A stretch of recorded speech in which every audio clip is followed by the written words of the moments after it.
So this is the team of people that are on the call today. We have folks from the Disability Services Division, Aging and Adult Services Division, Special Needs Purchasing, and the Help Desk. So I am excited about having them available for support for you to be able to answer questions. And let's go ahead and move on to content. So just to remind everyone, Mong, also, if you could start recording, that would be great. This session is being recorded, and unlike our previous sessions, it becomes a YouTube video with closed captioning. So just so that you're aware, it will actually capture the slides with the sound, and so you'll be able to see them as you move around. So we are using web audio to listen to the session. All of you are muted. When we get to the point where you are able to ask questions, we will ask you to raise your hand.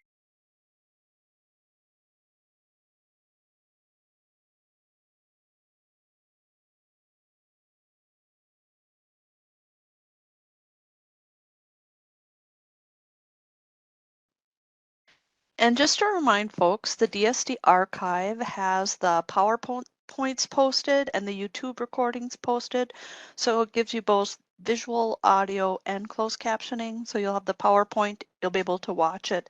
And then it's also closed caption for people who would like to use that feature as well. So just to remind folks, Office Hours is really a conference call that's every other month, and it's really here to talk about the MnCHOICES assessment application and the MnCHOICES support plan, basically the current applications that we're using for you to do your regular work. And then we will from time to time have general updates that will impact the users of those systems. So I just want to be clear about that is our purpose for today. So our agenda is pretty basic. We've got some general updates to provide you with things we think you'll want to know and that are interesting. Then I will have the help desk do some updates, and then we will do any assessment and support plan updates, and then make sure that we leave time in the agenda for you to ask questions. So let's start with general updates.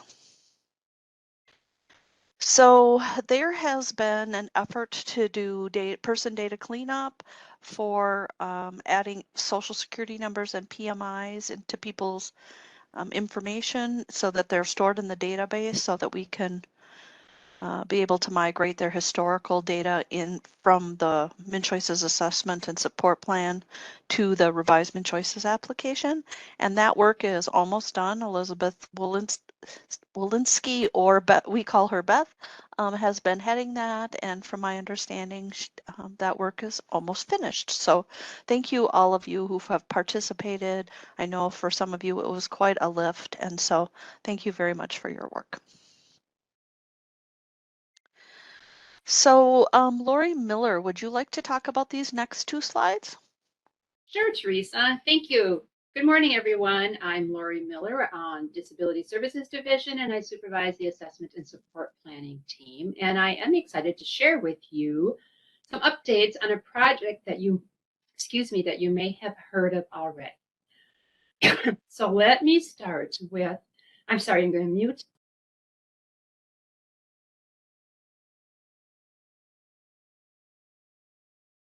Okay, let's try again. As you know, there's a bit of a crud going around and there's a lot of people catching it. So a little history on this. Back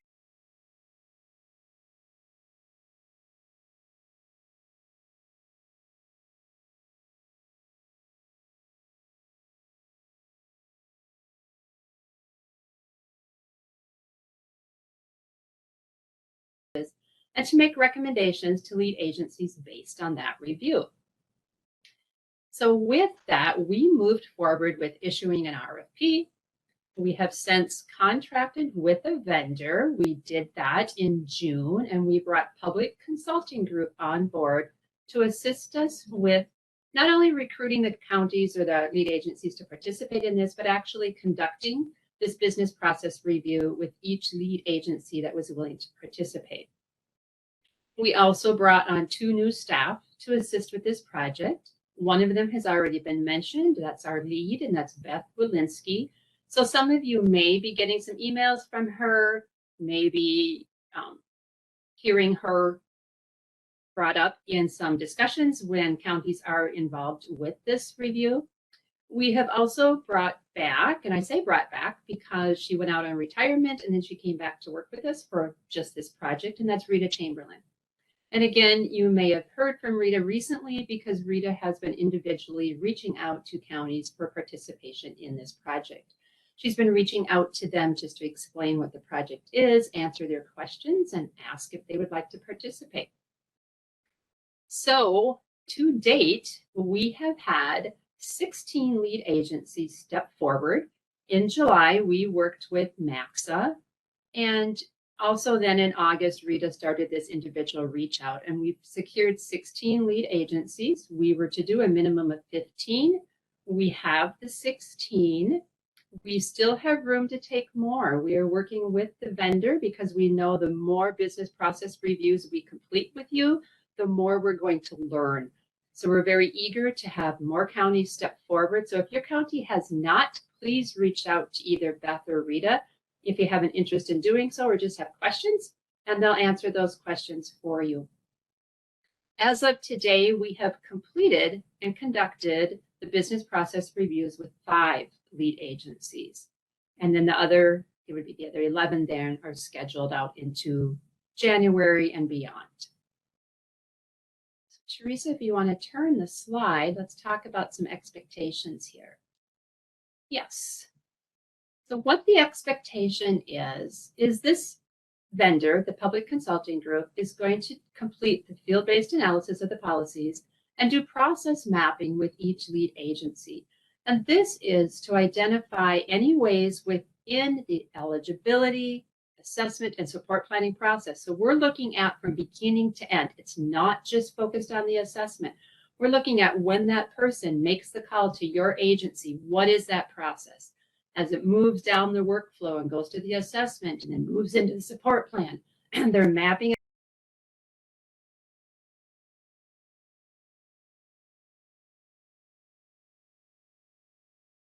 for recommendations they can bring back to DHS. All of this is going to result in a report that is going to give DHS a close-up of what's working, not working. It's going to give us all of the information that they've gathered from the counties and just what have they found during this and what recommendations they may have that DHS can move forward with and also share with counties across the state and other lead agencies. And what we're looking for then is to increase not only efficiency, but the consistency of practice across the state. So this project is scheduled to go through around March of 2024. It may end earlier, it all depends on the work. But I also want to call out another great piece of this project is the contractor is going to be developing a professional guide for the applicants. We're looking for applicants with a diverse background and their family members to give us information. We're going to be surveying them and to give us information about what is it you need to know about the assessment, about this whole process, about your eligibility process, the assessment to support planning. What is it you need to know that's going to help you better prepare for the process? And that it would give them the knowledge as they're stepping into this as, okay, I understand what this is. I know how to get an assessment. I know how to walk into the agency, ask for financial assistance, and I know what to expect from that. So they're going to work on developing this guide.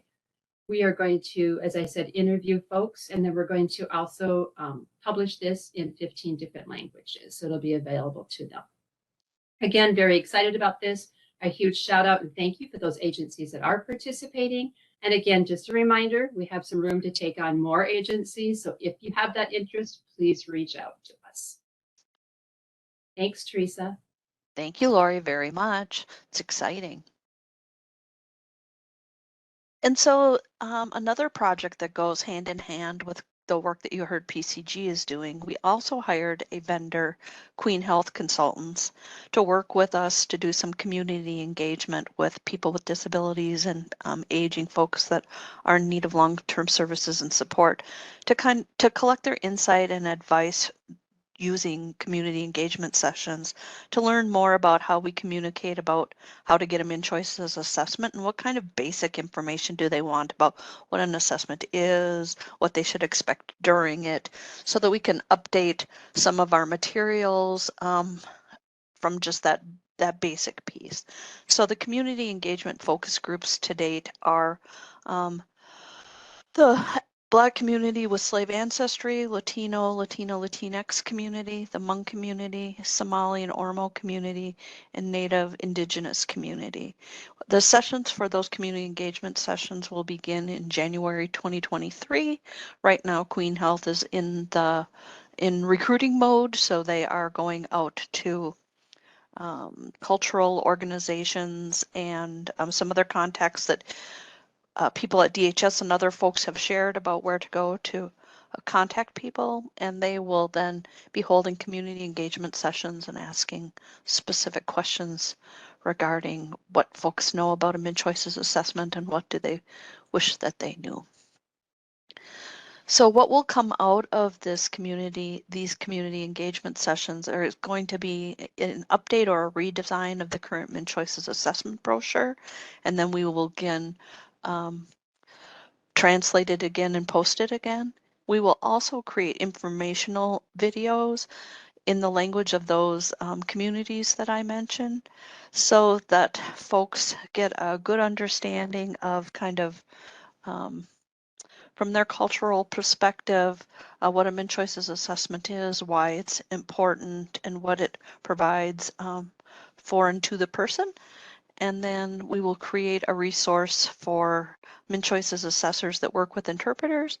My hope is that beyond being, here's how you work with an interpreter, it may be a piece that also can be given to interpreters so they have a little bit better understanding of what a MnCHOICES assessment is before they get there and start working on it. So like the project that you heard Lori speak about, we will do updates in the MnCHOICES Matters newsletter so that you stay updated. And again, if you have an interest in providing organizations in your community that meet those communities that we're targeting, I would love to hear from you. Put in a help desk form and give me some contacts of people that you think would be good to work with in your area.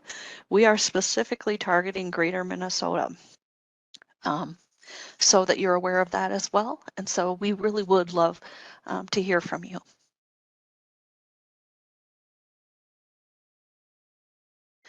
The other piece that I wanted to make you guys aware of is we're really looking at the MnCHOICES mentor meetings, and I have just submitted a mentor survey into our TTC team to start working on.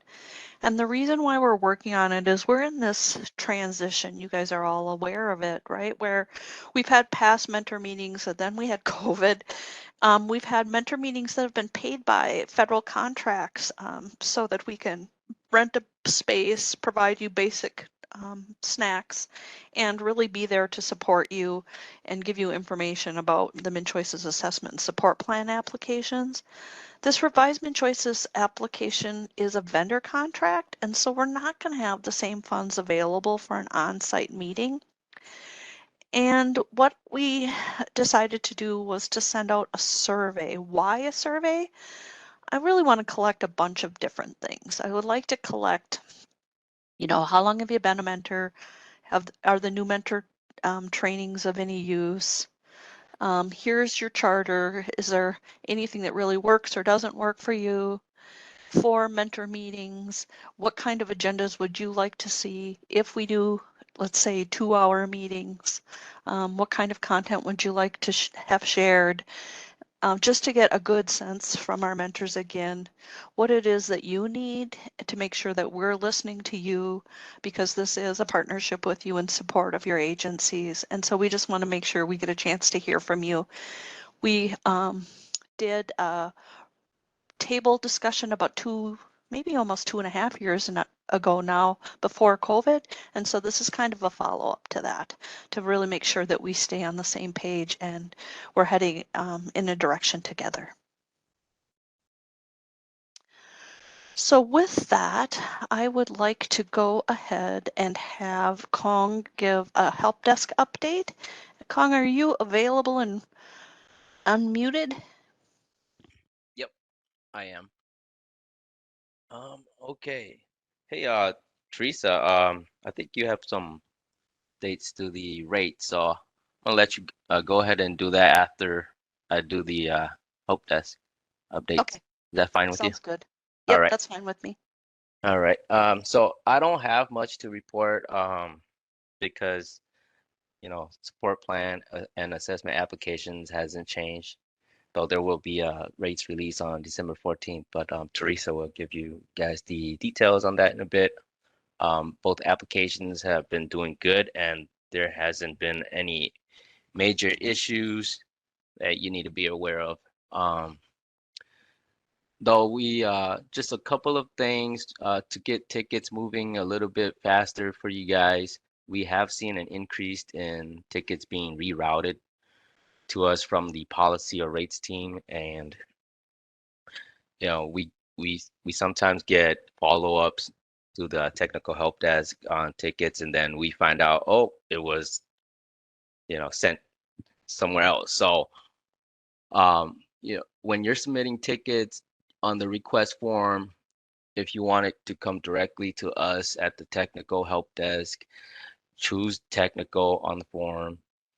Things like reopening documents or requests to update a PM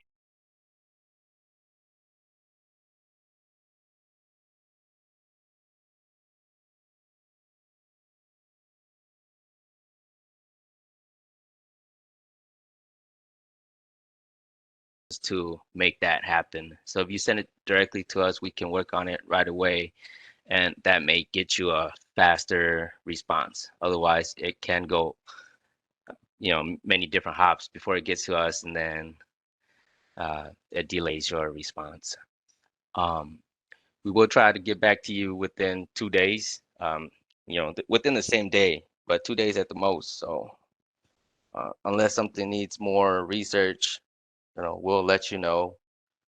But uh, in any case, feel free to follow up, and just in case something was missed.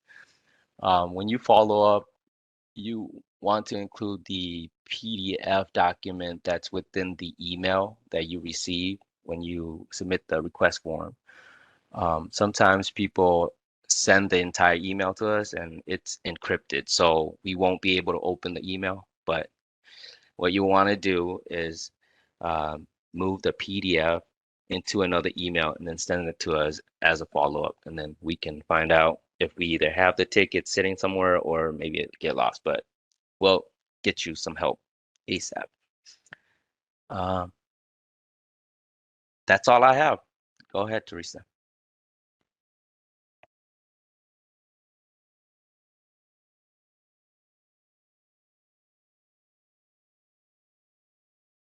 I'm not hearing you, so maybe you're on me.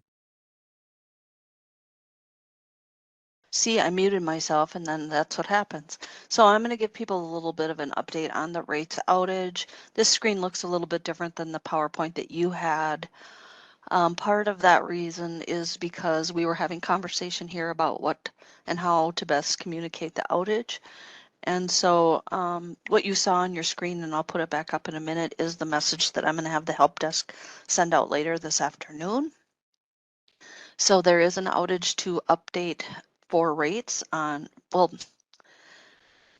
it's a deployment, not really an outage. And so we always call everything that comes to you that, but it is really a deployment. And so I was just going to share with you this. So what's happening is the rates are being updated into the MnCHOICES support plan, both production and MTZ on December the 14th. It took us a bit to get our language clear on the release between Minute and our team. And so this message will go out to you today so you'll have a little more detail than what you've had in the past. We're going to ask you to log out of the support plan on that day at 8 a.m. in the morning. And then when that deployment of those rates are into the support plan, then we'll send you an all clear and you'll come back on. Um, We're asking you to log out just so that you don't, if you're using rates for some reason working on support plans, we wouldn't want you to end up with an issue that wasn't planned as they're releasing that they're deploying the rate detail into the application, but we anticipate it'll be about a half an hour and then you'll get an all clear. And so I just wanted you aware of kind of how we're talking about it, what you should expect for timing, and then you will get, like I said, an all clear in the morning that day to say, yep, go ahead and go back in. We just think this will be the safest way for you, though, like I said, the system won't be down. We just want to make sure that you don't have, you're not in working on rates and then experiencing, you know, something while it was going on. So just for safety, we're going to have you not be in the system until after the deployment is done. So I just wanted you aware of that. Like I said, this message will go out to you later today.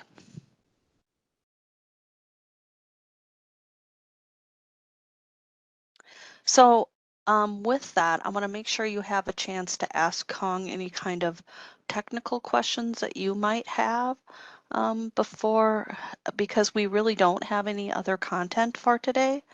And so if you have technical questions for Kong or for the team, we would like to take them now. I can't see raised hands, so someone on our side, Mong or someone, if you would call on people, and if there are questions in the chat, again, I know that you guys have a chat going so that you can determine how to manage.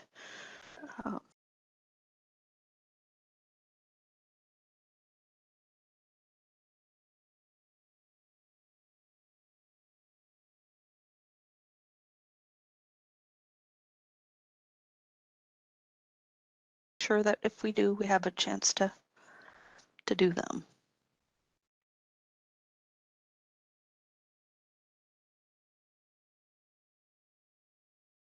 Oops. I was going to bring up County Link. I don't know that we'll need it, but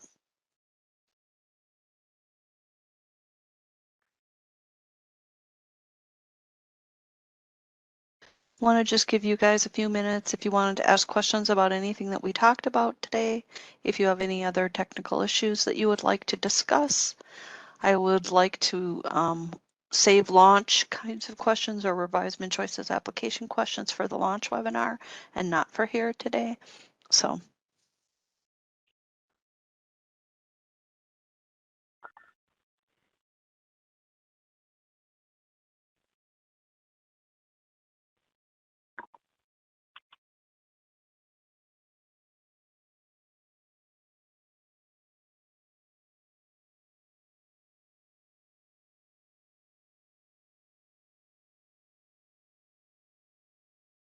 prior to launch, we had done 920 and 921, and then paused, as I believe these modules are going to be updated. Were these modules updated, or have they been the same? So that's a launch question. I'll answer it. And I will also show you where you can find that information. I anticipated this might be one. But please know that at the launch webinar, I'm going to actually make a table that says, if you've taken this course, here's the courses you would take if you wanted to retake them. And we're going to talk about which ones to retake and potentially which ones not. But something for you to know, because I haven't talked about it before, is I'm on the MnCHOICES revision project page. On the Your Launch questions, we updated these in October. What I'm doing is I'm going down to,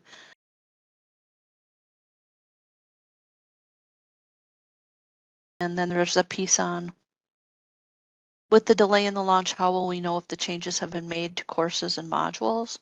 And this literally lists for each module the changes that have been made as of the date that we posted it.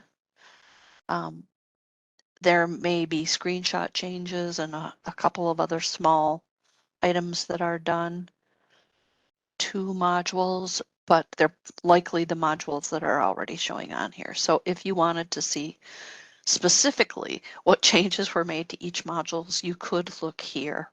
But we'll talk about which ones to retake and why at the launch webinar. But at least this gives you a resource to answer that question for yourself.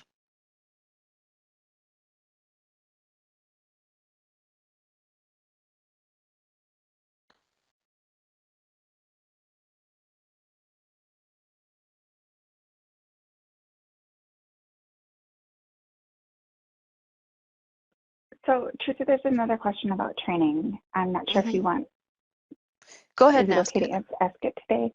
Yeah. Okay. So there's a question about the RS tool. Will it be updated with the revised MnCHOICES? Is the first part of that question, and that's yes. And then the second part is, will the RS tool be linked to the revised MnCHOICES and that they're not connected? And then the third part of that question is, I was going to recommend the TrainLink training 1000, 1001, 1002. And she's wondering if they're still accurate. Okay, so a couple of things. So regarding the elderly waiver residential services tool currently exists in the support plan. When you go to take your training in the revised MnCHOICES application, when you choose a service that would basically initiate that tool, just like in the support plan, when you put that service in, then the elderly waiver residential services tool comes up. And if you take the My Supports, let me see if I can show it to you, sorry. In the workflow support plan module, My Supports, there's an exercise for the elderly waiver residential services tool in the residential services, or sorry, in the revised MnCHOICES support plan. That's a lot of R's and M's. So you should be able to get it there. And then in regards to the 1000 question, I don't know my numbers off the top of my head. So I have to look it up. So I'm assuming it's MnCH 1000. Is it the support plan 1000?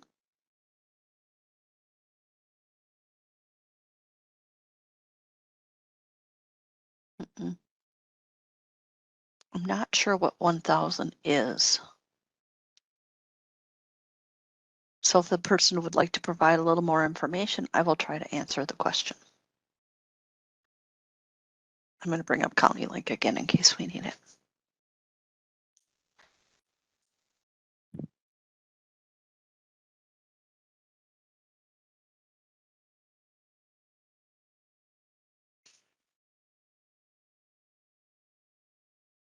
Teresa, while you're doing that, we have a question about our MnCHOICES outage on the 14th, and if MMIS will be down at the same time. And we don't for sure know the answer to that, but we've heard that there's a notice coming out to lead agencies next week from the MMIS folks that can provide some more clarity on that topic.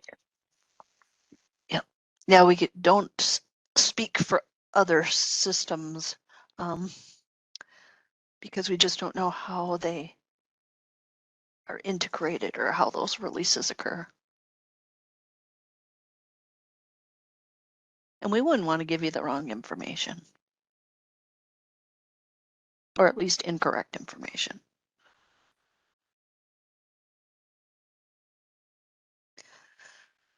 So I was trying to go Jill ahead. typed back in and said that it's MNSP.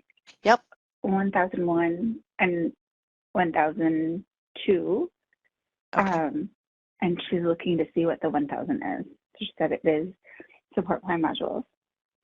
Yep, help if I would put in, oh, you know what? Hang on a second. I'm going to log out of this. I realized what I was in.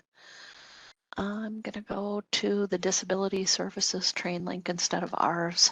Sometimes how to search for it is easier if I go into the one that you go into. So sorry about this.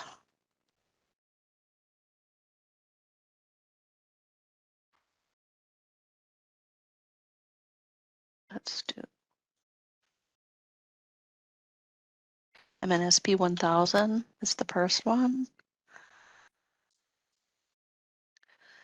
So yeah, these are the support planning training modules for access and navigation using the system.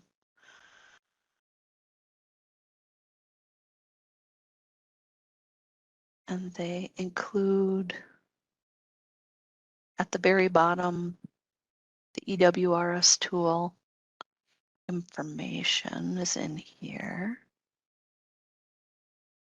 And she mentioned MNSP 1001. Whoops. I must have, wonder what I hit. Must have hit a control button somewhere.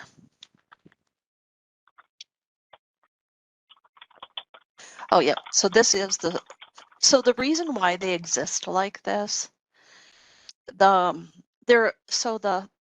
MNSP 1000 is all of the modules, every single module. And then we created this 1001 group just for people who were using the EWRS tool to create rate plans, because they were doing, EWRS tools only in the system. They weren't doing all the support planning and the CSPs and all of that. So we made this course MNSP 1001 separate just to make it easier for people to find them and to take them, because that's all they were interacting with. And so that's what's the difference between the two. The first one is all of the support plan training modules, including the RS tool at the very end. And this one is just the RS tool. So if you have staff who that's all they're working on is that EW residential services, then they could just go here and use it instead. It just makes it easier for them to find it. It's a lot less confusing as far as which ones am I supposed to take and not take. And so that's why we did it. Good question. Okay, Teresa, we have Samuel Swenson who would like to ask a question. I'm going to unmute you, Samuel. You're unmuted.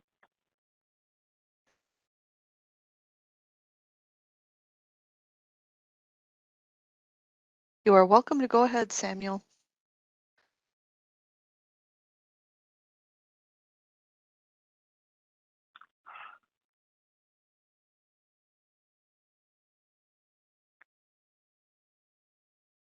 He must not. Samuel, lower your hand if you decide that you want to ask your question again. Just raise your hand again. Thank you. Oh. Do we have you now, Samuel? So have you unmuted him again to see if you can try again? I did unmute him again. Okay, just so he knows, right? Right. He may be having issues with audio also.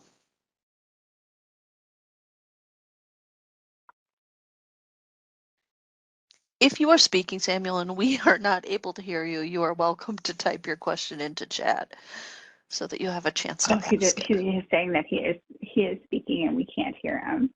Okay, yep, go ahead, type it into chat. And his question is technical. Okay.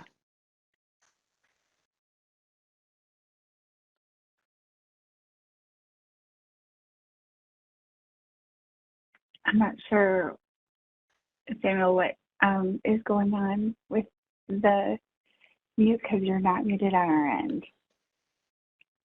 And it's not possible he could mute himself. I don't know if you can see the band on the top. I can mute and unmute myself, but I don't think he's double muted. No, or he's, yeah, showing unmuted on our end. And your question is a question I want to ask you more questions about. And Kong, I don't know if you want to weigh in on this. I'm not sure if you've heard this, but is there more info on why documents, he's having difficulty with printing. And so I don't know if he's talking about, oh, there we go, assessment from the assessment. See there. Are you talking about our I current think system, Samuel, or? Oh, go ahead, Kong. Sam, I think you're talking about the assessment report. Something wonky is going on. I've seen a few requests. Yep, the PCA maybe and assessment report. Users are clicking on it and it's not loading. But then when you get to the help desk, we click on it and then it works. So I'm thinking something's going on there. We're still looking into it. But as for now, it it is working. I'm thinking if the users give it few minutes, go back and check it, close the application, and then try it again, it should work. But we're looking into it. Keep reporting it to the help desk. I think if we find it, then we'll be able to send that to our team to look into it further. But as for now, we're not able to reproduce that. But yeah, we have received a few come through. We just haven't got to the bottom of it yet. But So, User- Kong, is yeah. there Yep, any go ahead. so is there any information in particular that you would like them to collect when they report it in so that you have a better sense of how to problem solve it? I think right now just reporting it in so we have the time and timestamp of when it happened, so we could look in the system log. But so far the problem's been self-resolving, so it's kind of difficult to get a grasp of what's going on too. So, but yeah, just continue to let us know.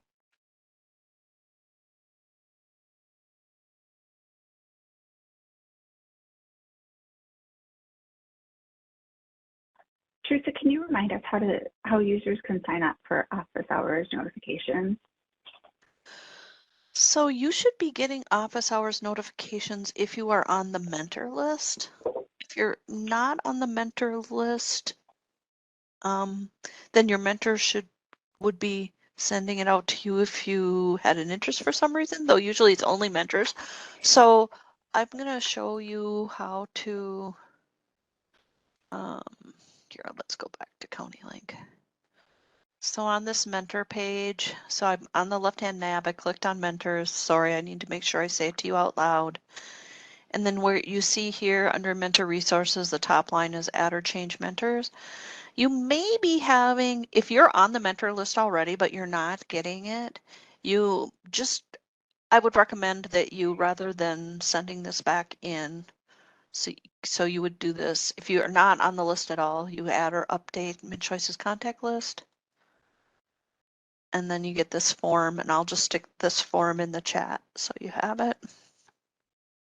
I was able to get the chat to show for me.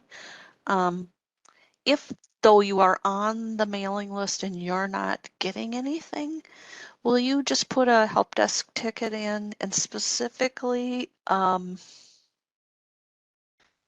in the message itself, put a copy of your email? Sometimes what happens is county naming conventions change and we don't catch it. There might be a spelling issue in your email when it was entered and we missed it. It may be that there's sometimes when this form gets sent into us, when it gets copied into the database, it gets copied either as quotes or as a picture. And so then when the help desk sends information out, they don't always get it. If it's none of those things, and I say back to you, everything looks good on our side, then it may be that that it's going into spam, either your junk inbox or your agency is screening it. So you might want to find out, you might want to look in your junk file to make sure that it isn't there. And if it is, then mark that, yep, you want it. And then maybe also going to your IT and making sure that it isn't, because you're getting a large group of emails all at one time to your agency for mentors, that it isn't getting screened out at IT. Like something at your system might be screening it out too. But I am happy to go back and look at emails, make sure there aren't any errors in emails if you're not getting things. That does happen. We do see them from time to time, typos and other things.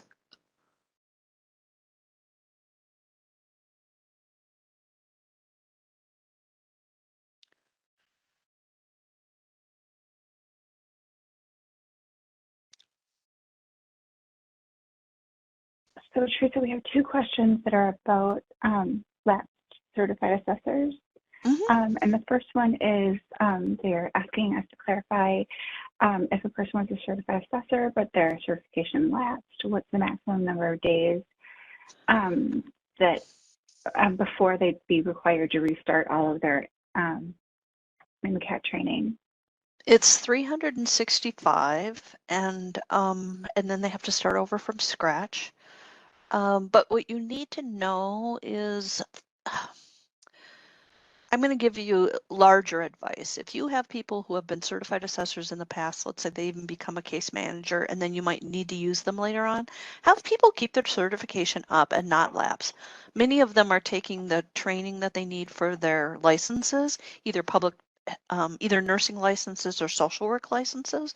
So keeping their certification current is always useful, because then it doesn't mean they have to go back and retake it again. And also know that in the revised MnCHOICES application, once you're lapsed day one, the certified assessor role will move to lapsed assessor, and they won't be able to complete an assessment. They will only be able to view them. So people need to your assessors need to start getting used to having their recertifications done ahead of time and keeping them updated so that that disruption in work doesn't happen because they go lapsed. But if you want to know where to find that information about certification, you can go to training. You can go to the recertification guidance. Please know that once the revised MnCHOICES application launches, there isn't going to be that 30-day window anymore that you currently have where they can get their recertification done and they can still practice, because the system will shut their access or will move their role from certified assessor to lapsed assessor. So there is no window where they get to practice even though they're lapsed. So the second part of this question is this user, or it's Wendy Schultz, is having difficulty with, so it's been more than 365 days, and she needs to make a change to her transcript. Wondering if there needs to be a change to your transcript, and it doesn't sound like there is. But then your transcript isn't updating, and so if the transcript's not updating, Yep. do you want Yep. to talk about that? Okay. Yep. So what you need to do is just put a request into the help desk, specifically say, assessor so-and-so is lapsed more than 365 days. Can you update her transcript? And then what we will do on our end is we will restart it. If the person has taken, we'll restart it. That's the simplest way to say it. Some people have taken the MnCAT before we did the changes to step 1 and 2. And so if it's that old, then they could take the new certification courses, which were done in 2018. But the easiest way to do it is just to say, hey, you have someone who's lapsed. They need to be more than 365, and they need to their transcript updated. And then what we do is we basically cancel their MnCAT, and then they can take it back over.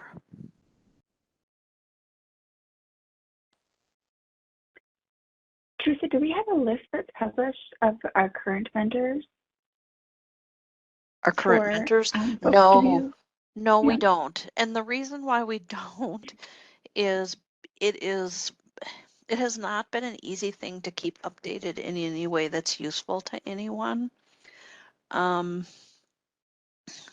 But if you need a list of your mentors to know who's on it, again, you're welcome to put that into the help desk, and I can literally make you a spreadsheet with all the mentors that we currently have for you.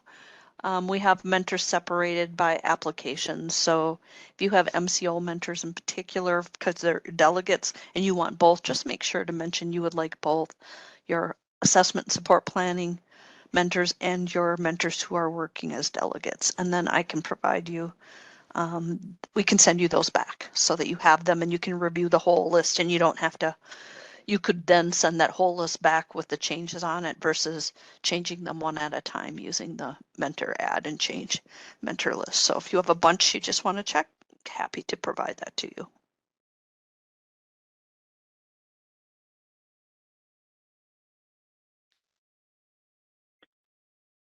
Okay, we're going back to the recertification questions about, so there, folks are wondering if you did the courses already, how do you get credit for that if you're a left assessor and you've done the training without contacting DHS?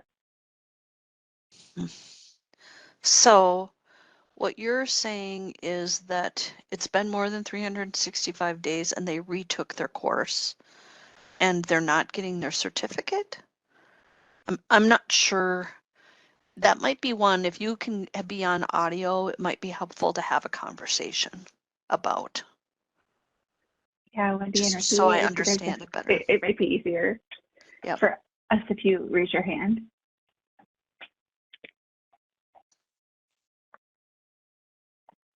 I just don't want to sit and ramble about an answer that doesn't get to your point. Okay, so I'm gonna, Ricky, do the first, so I will unmute you, Ricky. Okay, go ahead. Hey, Ricky. Ricky.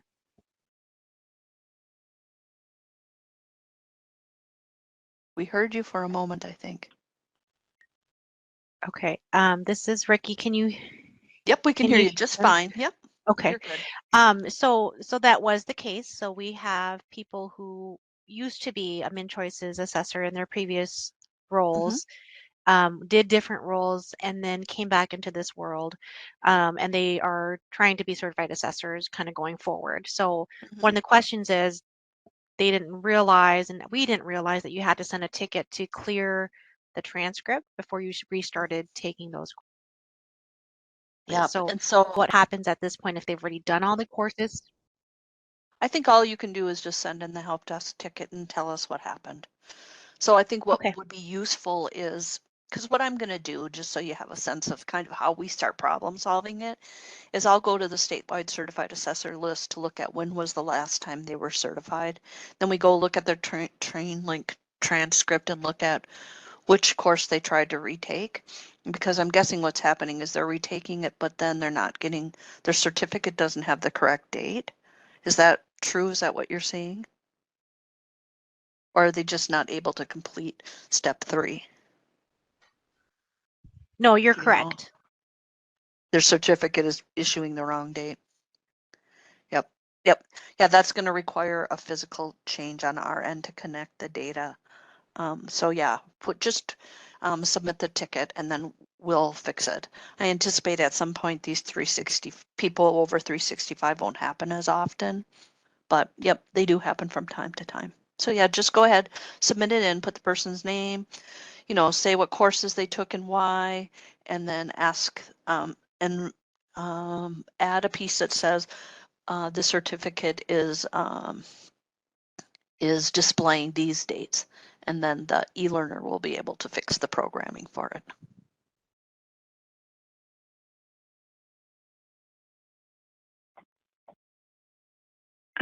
Ricky, I think that you put a note in about no certificate is generating, and so I think it would just be That's good okay. to let us So know just that as well.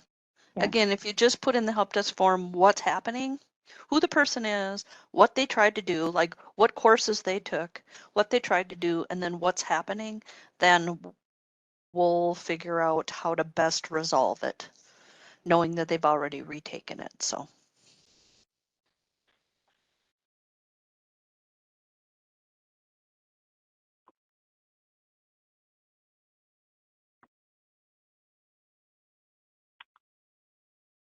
Okay. I am not seeing any more questions. Did Wendy Schultz have her hand up earlier and no longer does? Wendy said that Ricky's question answered her question. Okay, So cool. good. Okay. I just saw her name pop up.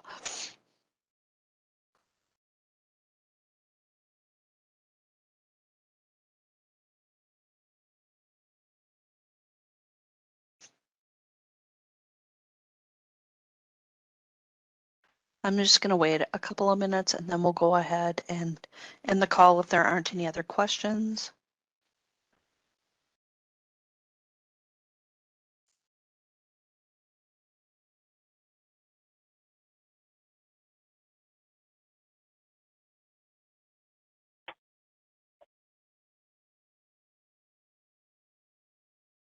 And then I'm also adding a note to my agenda with my e-learner for next week to talk a little bit more about assessors with 365-day issues when they retake.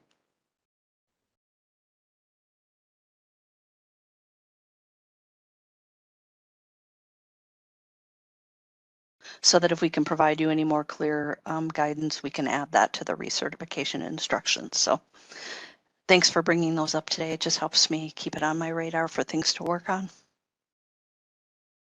I'm going to ask just one more time, are there any other questions that you have? Because if not, we will end today's call. I just want to make sure that if you want to ask them, you get a chance to. We don't get together that often. It's nice to be able to have you guys be able to ask your questions.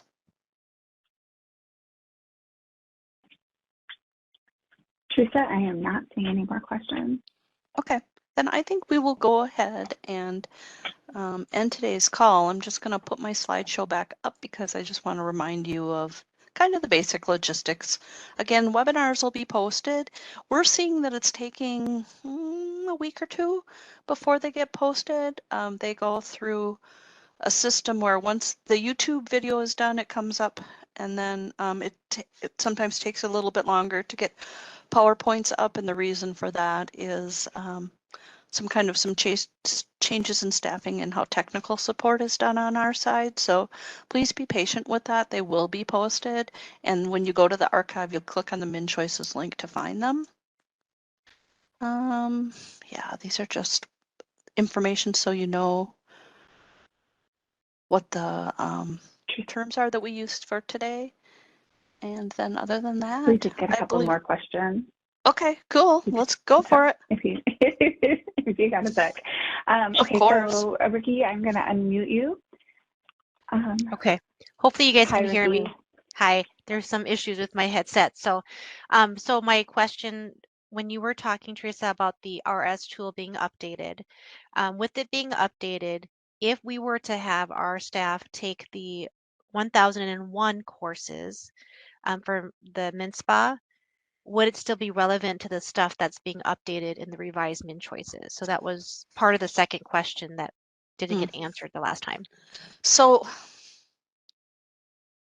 you really shouldn't, I wouldn't use the term updated. So the support plan has an EWRS tool feature in the service lines, right? When you create a service, the EWRS tool comes up and you're able to then do your planning in it. The revised MnCHOICES application, when you get to support planning and you put your service line in, again, when you hit the get rate, it will then bring up that tool and you will do work in it. So am I hearing you correctly that the tool is going to be the same, as just how to get to it will be updated? I'm not, Amy, do you want to, Amy Rumps is on, do you want to try to answer that? I mean, the basic idea for planning is similar. It might look a little different for both how, when you add services in the current support plan application versus the revised MnCHOICES application. And so you should practice it. And when you get to the support plan workflow modules, the My Supports, there's an exercise that has you put in a provider number that will then generate the elderly waiver services tool so you can practice putting information into it. Okay, So yeah. So I think the answer to that question is it's still okay to take the MnSPA 1001 courses for those that are just currently working in the RS tool through the support plan. Yep. Okay. That's where they should take that. Yep. And then when they get to the revised MnCHOICES application, take it in the other. Yeah, because the trainings are really, as you know, designed specifically for the computer application. Sorry, I wasn't getting my head around what you were asking and I had to ramble a bit. That's okay. I'm always not clear anyway, so thank you. Well, it's just human communication, right? Thanks. Yes, thanks. Yep.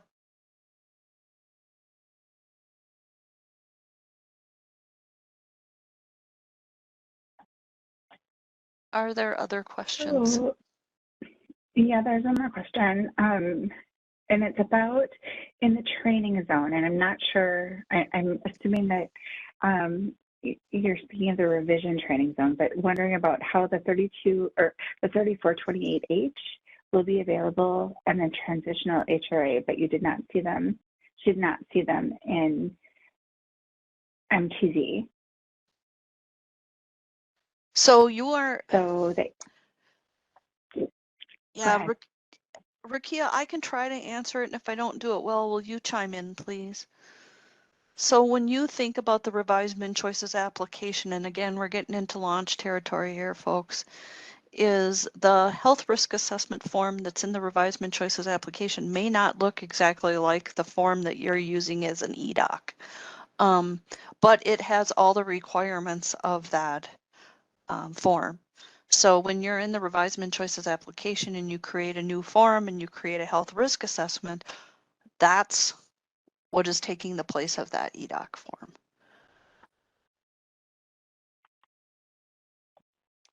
And if the question is more, yeah, I think that's the answer to that. Rakia, would you add anything else to that? Am I missing something? Nope, I don't think so, Teresa. That is correct. So it's that HRA form that you will be using the form to pull up that HRA in the revised application.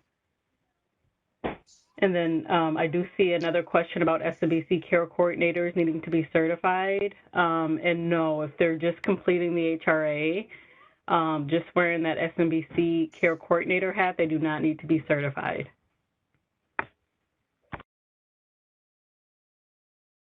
Yep, it's only if they're going to do a MnCHOICES assessment.